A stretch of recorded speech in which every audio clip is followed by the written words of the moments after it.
Hello guys, Umkhosi Ojuicy here. Please don't forget to like, share and subscribe to my channel.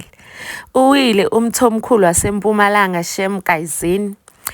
Titi Mabuza, sonke siyamazi Titi Mabuza wake waba premier eMpumalanga for isikhathi lesidze waphinda wabuya ngu-deputy president wala eSouth Africa. So ushonile due to poisoning. We don't know what happened, who poisoned the guy, yini.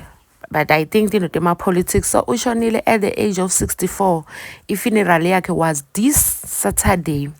So funeral yakhe bebafikile boThabo Mbeki, bafikile nje, president was there, nalamanye political parties bebakhona to support ifamily. So sithi condolences to bantu baseMpumalanga as a whole. Ulala ngokuthula Mshengu, ulala ngokuthula Dabede.